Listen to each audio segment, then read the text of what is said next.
So, automatically throughout our lives, we are just perpetually transitioning over into what we call a habit cycle. You'll have a cue, there's an automatic routine that will happen, and the thing that drives that really is the reward. So you're really seeking that reward. And just go round and round and round. Tingles with flyby. Daily ASMR videos. Hello. Well, it's very lovely to meet with you today. So, have you ever had a life coach before, or... Okay. Yeah, so, do you know much from their experience, or... Okay. Well, basically, the purpose of a life coach is, it's demonstrated we see it a lot in sporting fields, obviously.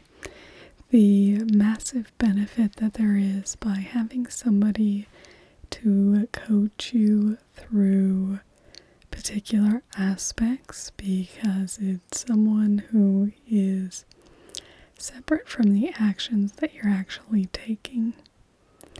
So if you were going to set out a workout plan for yourself, you might choose something different than somebody who doesn't actually have to go through the strenuous exercise of it, or, all the other things.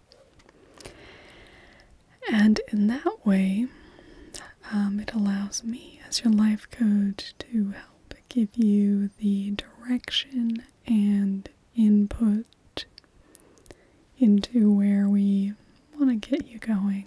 Exactly. Okay. So, I usually like to start off with my new clients talking about habits. So unless you have something really specifically that we want to go into, I always like to start from this perspective because it really will govern a lot of the work that we do together. And it'll be a way for us to achieve the goals that you have. And also to identify, the sort of areas and the types of goals that we may want to focus on and look at. Okay? So, first thing I always like to show in any discussion of habits is just this very simple diagram. This is what's called the habit cycle. So with the habit cycle, this is basically a description of something that happens for us multiple times a day, many times a day. Our brains are hardwired to switch into a habitual mode basically as much as possible. That allows us to conserve our energy and to reduce the number of decisions that we have to make throughout the day. For example, in getting up and getting dressed, you don't have to think about the exact process of how does your leg actually fit through this tube of fabric. You have done this so many times that it's just a repetitive action. You just go through what you know works, and it's pretty seamless. Whereas if you ever watch a child get dressed, not such a seamless process. And it's more so just we've established habits that work for us over time. But so understanding the habit cycle can allow you to kind of manipulate it a bit to achieve more the habits you would like to see. So it's always good to have an example. So let's say for brushing your teeth. Do you brush your teeth at night? Yeah. So what is it that happens usually right before you brush your teeth? You yawn, you see the time, it's getting late. Yeah.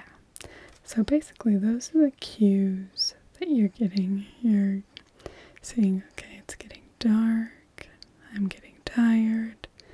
So then, even without you really having to think, your body gets up and it's already at the sink, putting the toothpaste on the toothbrush and, brushing the teeth. Now what's interesting about toothbrushing is there is a reward there as well. So you'll see these. So you have the cue, and then the routine, and the reward. So with your toothbrushing, the cue is kind of maybe a little bit of a yawn. The routine is, get up, go over, put toothpaste on the toothbrush, scrub across the teeth, rinse it out, spit it out, all of that.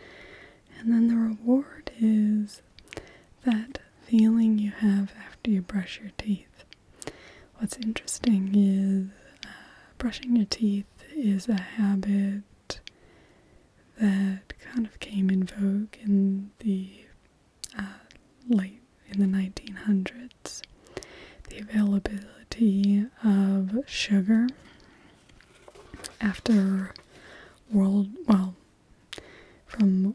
in the 1900s was so much more than it had been previously. And the government was concerned that there was going to be issues with people being able to be soldiers because they had too much tooth decay.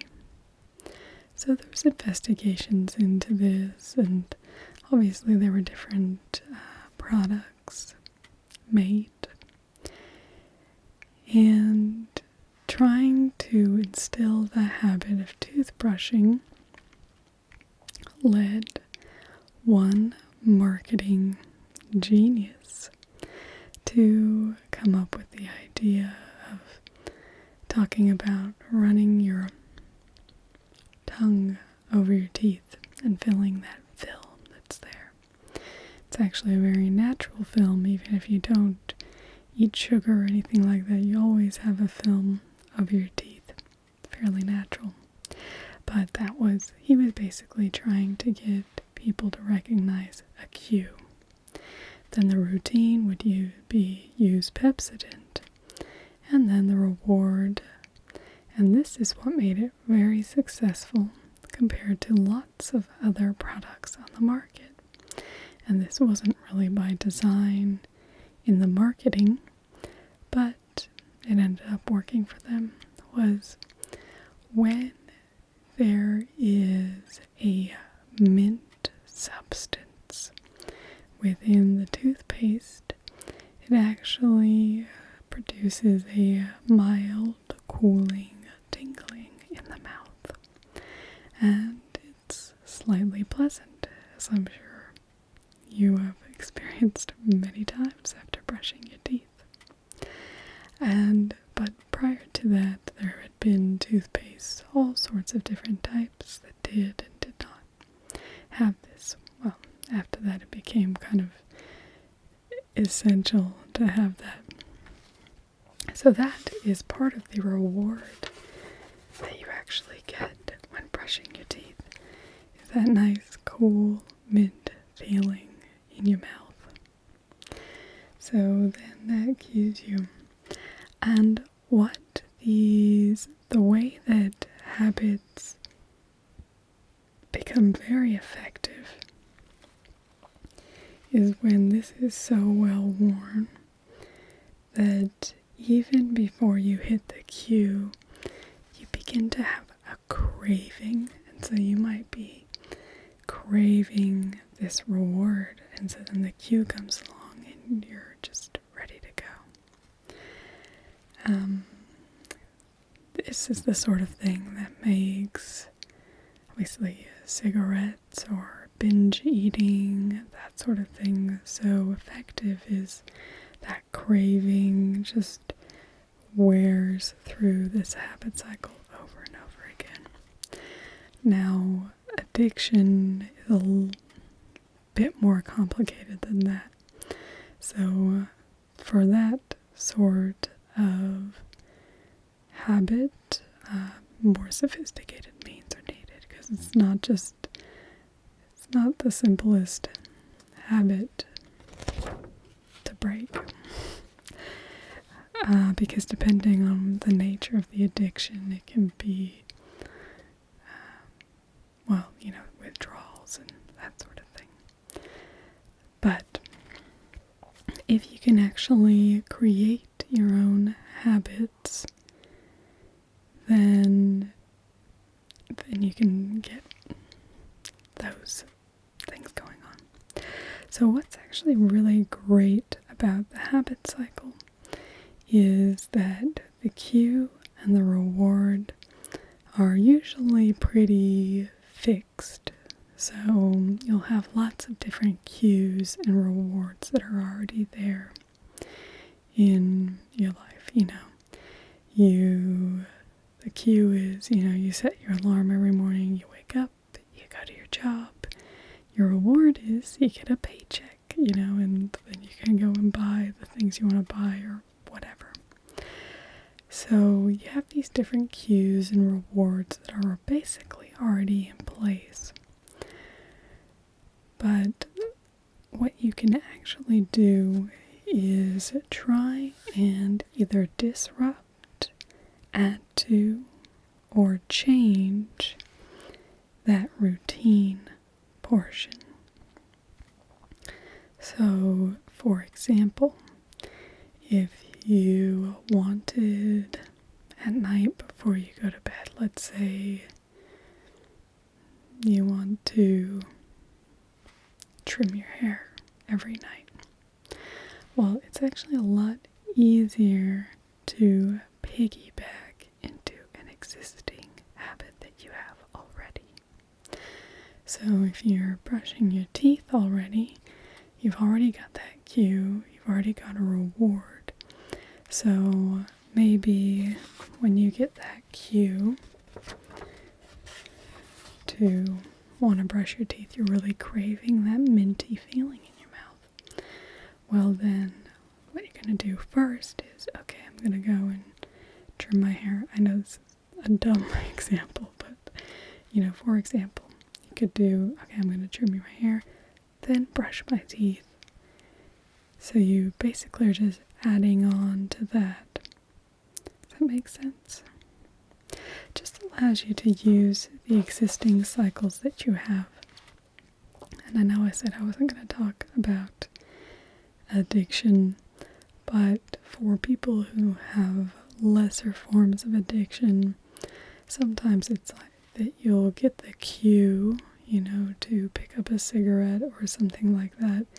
You have to replace it with something else. So you get the cue, I'm a bit bored, you have to figure out what the actual cues are. So what's making me actually, grab for a cigarette? And then instead of doing that, you might then go for a walk. And that might give you the stress relief you're looking for, might relieve some of your boredom, everything like that. Yeah.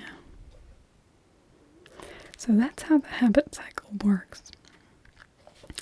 So what I need you to do is, going out from here, I mean, we've obviously got your toothbrushing. Sounds like, so do you usually brush your teeth every day? I'm not your dentist. I'm not going to tell your dentist. I'm just trying to figure out what sort of habits you have that are already in place. Okay. So you do toothbrushing every day. But in the morning, don't wake up well.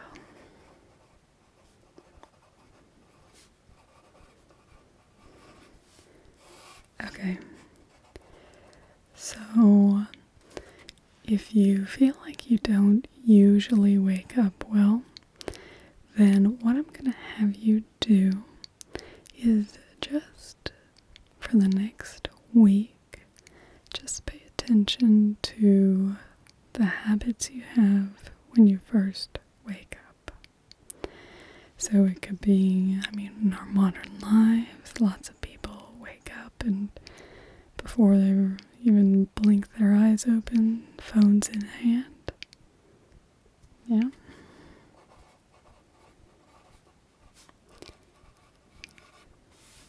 And you may wake up, have multiple times with your alarm frequently.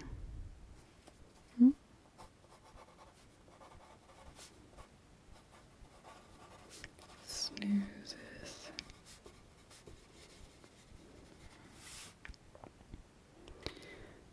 Okay. So that's a couple things. And for the next week, I just want you to observe them. You don't need to do anything with them, just gonna observe them. And so we'll discuss that a bit more next time to figure out if we can set you up for success. Because what I've found after, hundreds and hundreds of clients that I've worked with, it's that you set yourself up for your life in what happens basically the first 30 minutes that you're awake. There's kind of two branching paths, and one goes to the more productive, happy, good choices person, and the other sounds like probably where your days are going right now. Which is fine, That's why a lot of people need a life coach, is to help you find out where those pain points are, to see where you can kind of work with things a little bit. And the reason I like to focus on the morning, there's a really good example, a great story of Michael Phelps. So he was a young kid when his coach, he ended up getting into swimming, and then his coach saw him short legs, strong torso, perfect swimmer's body, in essence. And so he actually used to use some visualization. There's actually a lot to unpack from his story, but I do have a particular point, but we'll go into a little more detail. So every night before, when he would leave from practice, the coach would say to him, watch the videotape before you go to bed and watch it again in the morning. And there was no videotape. It was his instruction on doing a visualization exercise. So he wanted him, before he went to bed, to visualize what the perfect race would be like. What would his body feel like as he glided through the water? What would how would the muscles be moving, etc., etc., in the perfect race? And he would do this morning and evening. And his mom also helped him. They had visualization exercises to kind of help him figure out how to learn the skill of visualization, since that's a skill in itself, which is one we can work on together as well. But so, fast forward, and he's in his Olympics, so the medal race, and he's swimming, and he gets water in his goggles. Now, he can't see anything, can't even make out the lines on the bottom of the pool to make sure he's in the right lane or anything like that.